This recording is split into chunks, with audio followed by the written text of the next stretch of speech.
high standard of living which America has been able to attain is based on our ability to produce goods in quantity. Mass production is the basis for our entire economic life. Land, labor, management, and money are some of the essentials of production. However, if the land is idle, it cannot produce anything of value. If labor is idle, it cannot produce. But this man could be a producer if he had a job. This man may have many of the qualifications of leadership and management so necessary for successful business. But without money, he has nothing to manage. Idle dollars lying in a bank vault are not helping to put either the land, the labor, or the manager to work. If a man who has ability, imagination, initiative, courage, and leadership is able to bring together these essentials of production, the wheels of industry may start. These men have agreed to go into partnership and put their money and abilities to work in building a factory to produce something that can be sold at a profit. Soon the land is in use, labor is brought in to build the factory, money is in circulation to buy materials and to pay management and labor. And later more labor is required to operate the machinery of production. Land, labor, management, and money have been brought together to work effectively. Of the many new businesses started, only a few grow to the extent that they may need additional capital to build a larger building, to buy more machinery, to employ more labor. This money may be obtained through profits from the sale of the product, or possibly from officers, employees, and friends who invest their capital as part owners of the corporation that is formed.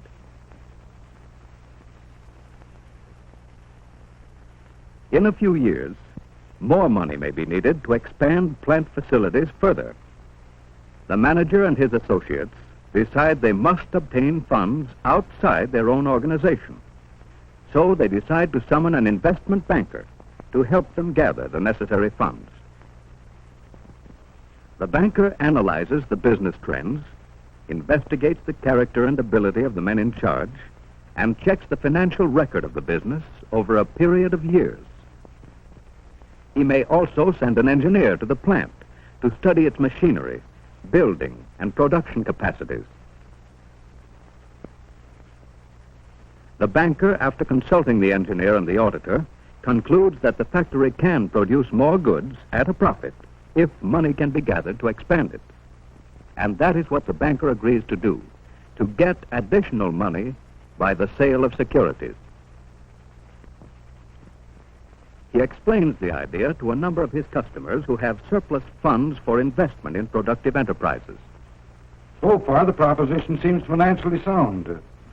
One other thing. Will the stock be listed on the stock exchange? I want to be assured eventually of a market for it. Yes, the company has agreed to make application to list as soon as the rigid requirements of the stock exchange can be met. All right. I'll take 100 shares at $10 a share. I'll have a check for you tomorrow. And thus the investment banker gathers the necessary funds from many customers. Each person who invests his money is given a receipt for the money invested. This receipt may be a bond if the corporation merely borrows the money for a stated period, or it may be a stock certificate if the investor becomes a part owner. In either case, the investor receives interest on his bond or a dividend on the stock as the corporation prospers. Expanding business means money is circulating from wages paid to labor and management and from dividends or interest paid to investors. It means that stores, shops, and other businesses and professions are active and prospering. After a period of successful operation, The board of directors decides to make application to list its security on the stock exchange. But before this application can be made, detailed financial statements must be compiled and must be checked and certified by independent certified public accountants. The company agrees to do many things to safeguard buyers and sellers.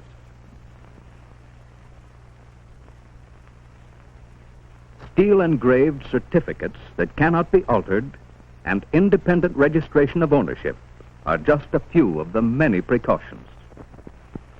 Over an extended period, many conferences with government officials, attorneys, auditors, and businessmen are held before the numerous regulations of the Securities and Exchange Commission can be met. After the corporation has met all the requirements for listing, the manager presents the material to an official of the stock exchange. Let's listen to the end of their interview. I believe I have all the data you will need. You have our application with a 3-year audit prepared by approved accountants. It appears to be a very fine report. By the way, how many stockholders do you have? We have 1,600 stockholders at present. We want to provide them with the advantages of an organized market where our stockholders can sell if they choose and others may buy with the greatest speed and safety. Well, I will present your application to the Board of Governors on Wednesday for approval of listing, and I will advise you of its decision. Thank you. I shall expect to hear from you soon, and I hope favorably. Well, bye, sir. Goodbye, and thank you. Mr. Chairman, I have examined this application and talked to the officials of the company about its record, and I recommend favorable action. From the careful study of this application, I would think it a desirable listing. There's no further discussion. The motion is now in order. I move the application be accepted. I'll second the motion. A motion has been made and seconded. All those in favor say aye. Aye. Opposed? Motion is carried. Mr. Smith, will you certify this to the Securities and Exchange Commission for registration? Yes, sir. I have the letter ready. In addition to checking the financial standing of the corporations whose stocks it handles, the exchange regulates the business conduct and financial conditions of its own members by a set of rules and regulations, all designed to protect the investor. All members must sign an agreement to abide by all the rules and regulations of the exchange without question. These members must submit at least 2 certified financial statements annually. Also, the exchange staff of auditors at least once a year makes a careful audit and checkup on the business conduct and financial condition of all members. The Board of Governors of the exchange is empowered to act in any way necessary to protect the public welfare in stock exchange transactions.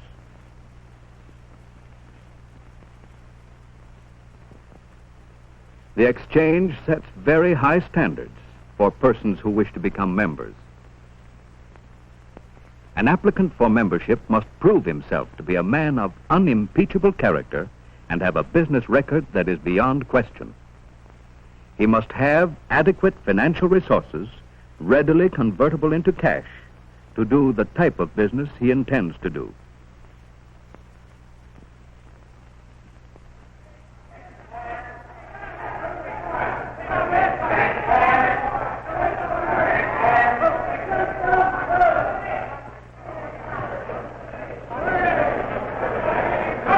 When the SEC registers the stock, it is admitted to trading on the exchange floor, thus serving buyers and sellers of securities.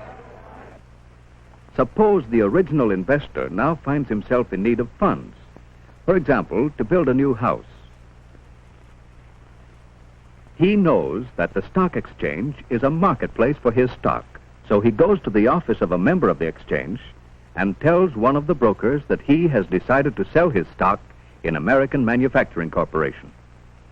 He asks the broker at what price the stock is listed.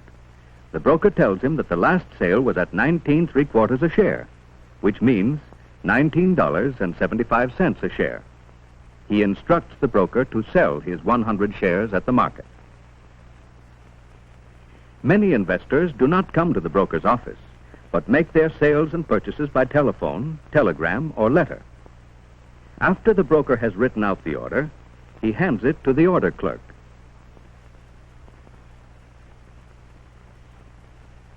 The order clerk first timestamps the order and then telephones it to the floor of the stock exchange. On the floor of the exchange, this telephone order is written out at a booth attended by an employee of the exchange member. This phone is the exchange end of a private line to the member's office. The floor clerk now passes the order along to another employee of the firm who goes to the trading post.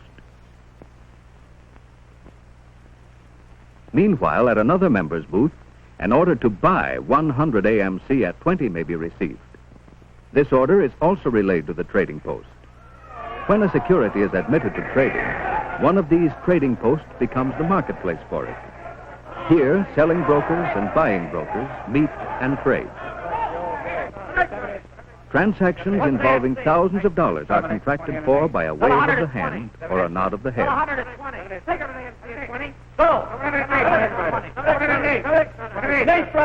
The exchange recorder on the left writes the trade on a slip of paper and hands it to a messenger.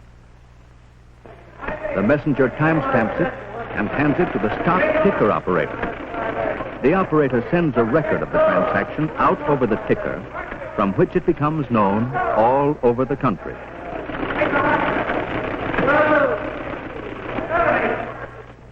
The transaction is also recorded on this huge blackboard, so that all members and employees of the exchange will know that someone has sold and someone has bought, and at what price and in what volume.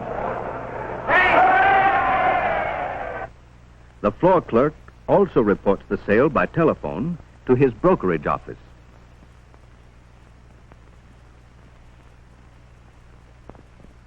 Meanwhile, the seller, who is waiting in the broker's office, watches the ticker tape to learn the trend of the market.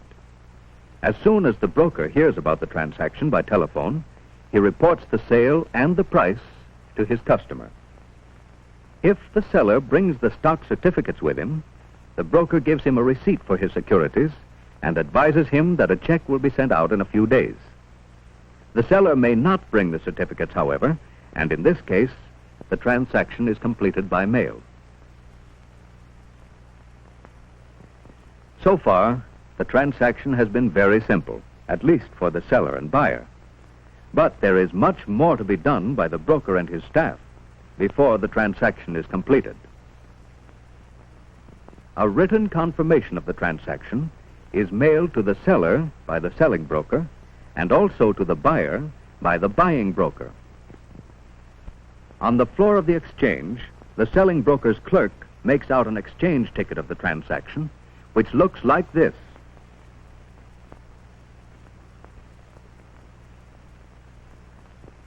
He deposits the ticket in the distributing department of the Stock Clearing Corporation. Each member has one of these boxes, and after the tickets are sorted, the buying broker's clerk stamps the ticket in confirmation and redeposits it in the clearinghouse.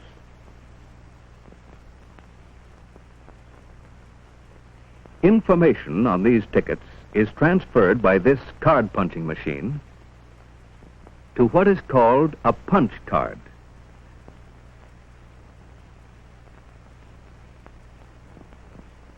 The cards are then sorted in an automatic sorting machine.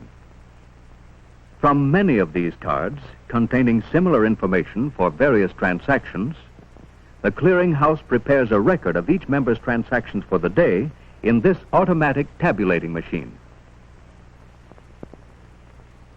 If the selling broker has bought 100 AMC for another customer, the clearinghouse will eliminate delivery outside the broker's office by merely balancing his receipts and deliveries.